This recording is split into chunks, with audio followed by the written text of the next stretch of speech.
Hey everybody, it's LavenderTowne. And today I'm talking about art mistakes that, if used correctly and with intention, can actually make your art a lot better. So to explain what I'm kind of talking about here, this first example is about line art. Now, if you're an artist who does line art, you've probably struggled with trying to figure out how to do it cleanly and properly. But this constant focus on making your line art perfectly clean and smooth can sometimes lead to losing a lot of personality out of your work.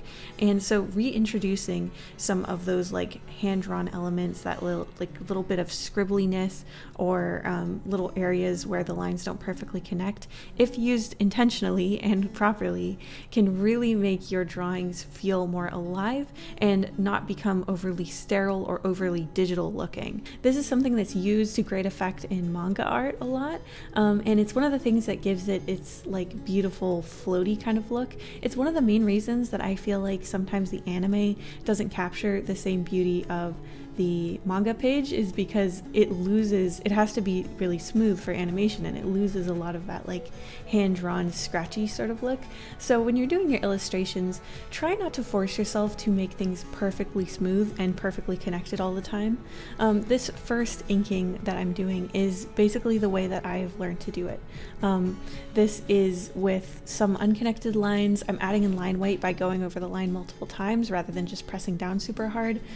This creates little tiny gaps and things that intuitively for a long time I felt like were just mistakes. They were things I wasn't supposed to be doing, and it wasn't until I was really studying some of the line art of the artists that I admire most where I was like, wait a minute, like their art actually is full of this stuff. And I realized that I was shying away from it because it was something I did accidentally while I was learning, but it's something that you shouldn't avoid doing if you feel like it might give your piece more texture or personality. So on this other side, I'm inking the way that I used to, particularly with digital ink, but even with microns.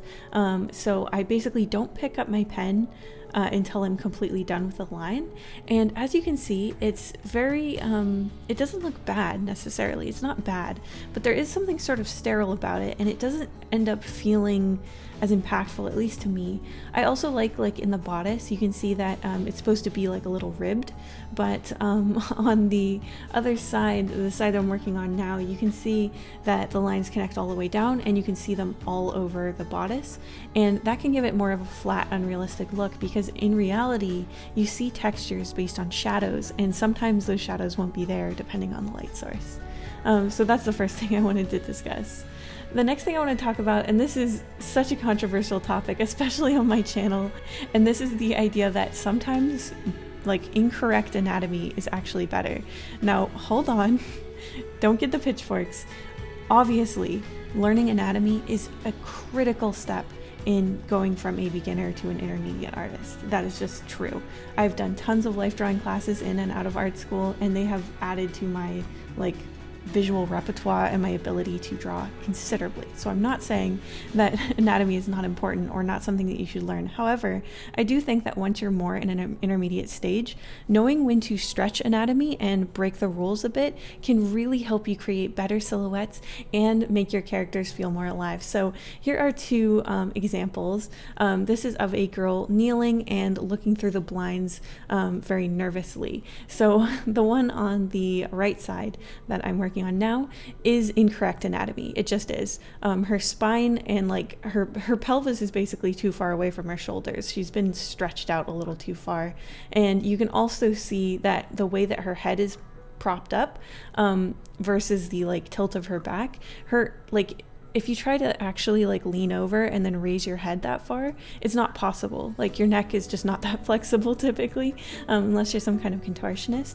But in this instance, because my character is looking very alert, I wanted to give her this kind of shape to her body and make her head perked up more. And I think that it creates a much better silhouette, which I will show you in comparison to the one where I kind of quote unquote fixed the anatomy and made it more realistic. So you can see on the left side, which I'm working on now, that the character definitely doesn't look as energetic. This pose works for a different feeling, where maybe she has more trepidation about looking through the window, rather than being sort of transfixed.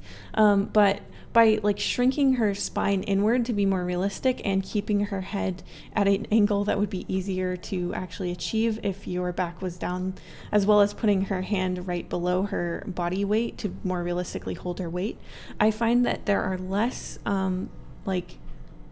interesting spots of negative space, and the line of her back is less interesting, as well as losing energy from the pose. So this is something you have to do with a lot of intention and do it on purpose, not an accident. But sometimes bending the rules of anatomy can really make your silhouettes and your characters emote the way you want them to and look more interesting than real life can. Next, I want to talk about detail. Now, one of the most common ways to praise an artist's work is to say that it's incredibly detailed. Detail is something that is generally heralded as a inherently, intrinsically positive attribute when it comes to art.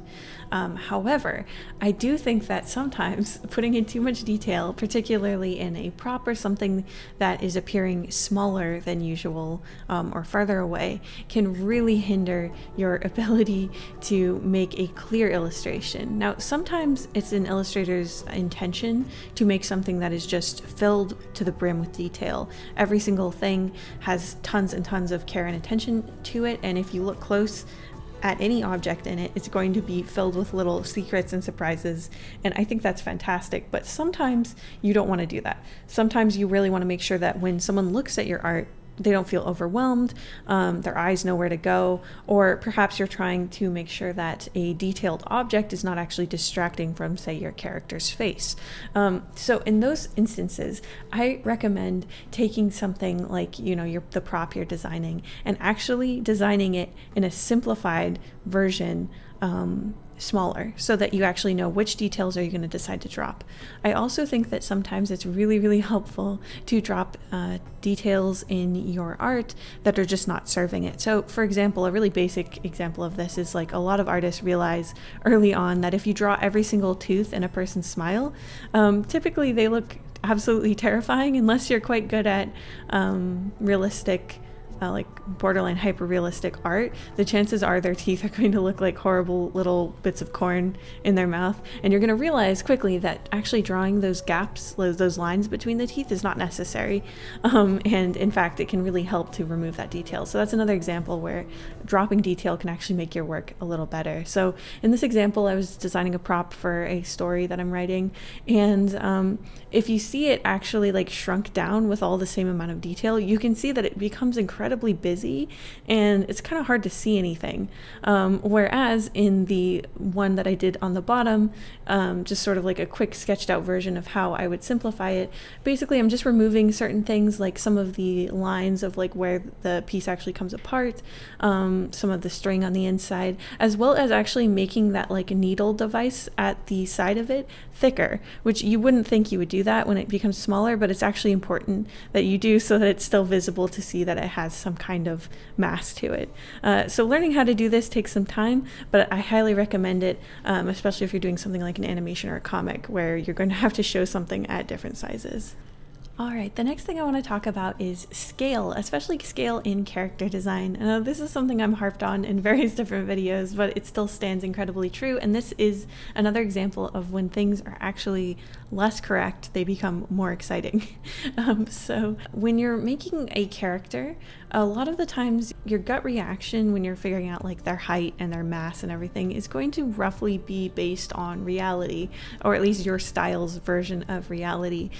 So first I drew this like burly washerwoman and her little daughter, and I kind of just drew them based on my like first sort of impressions of how their height difference and everything should be. And then I'm going to show you guys how much more the like illustration looks. It just looks more interesting and better somehow, just by pushing it a little bit more. So I'm shrinking down the daughter to make her even more tiny and cute, and I'm burlying up the burly washerwoman even more.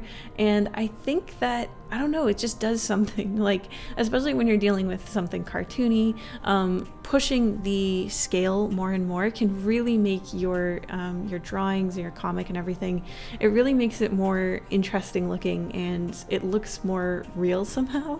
at least to me. I almost picture it like, you know, when you're a little kid and everything seems really big to you because you're small, you know, like we're always basing everything that we see and perceive on like our perspective, right? So you can shift around these scales quite a bit and get away with it. Like you can push it really, really far. So I always recommend that when you're designing like characters, first of all, that you design them next to each other so that you really understand how they look together. And then additionally, if there is a character who's supposed to be like unusually tall, unusually tiny, I don't know, like unusually like muscular, that you try to push that thing that makes them special just a little bit more, and you might be surprised at how it like these like fine adjustments and subtle changes can really make your character sing and be way more memorable. As a fun bonus, it also helps make them more clearly different from each other, which can help in situations where they're like being seen from far away. Generally speaking, with exaggerating your character designs and your designs in general, I say it's always better to go big and dramatic and then tone it down rather than starting kind of small, because it's much harder to push those designs after you've already sort of like established something that looks normal to you. So definitely give it a shot. So those were some mistakes that, upon making them a little bit more thoughtfully, actually helped my art. I hope that this was helpful or at least interesting to you guys, and I'll see you in the next one. Huge thanks to all of my patrons, including Avant Grape, Gender Was Stolen, Edward Averill, Haley, Beelzebub, First Spookable, Vegas, it's Jamal, Kay, Rodrigo, Kubo, Moonmilk, Kadaria, Something Super, Deadly Nightshade Art, Maria Vasquez, Astral Fox Art, Middle Z, Lily Allure, The Expressive Poker Face, Morrissey Axolotl, Tsubaki, Michael Lavalley, Cutie Pie, Ruin Rain Crow, Rainwater Pearls, Ice Cream Pal, Cola, Insadmia, Your Boy ST, JJ Jade, and of course, Lib Lib Lib Lib.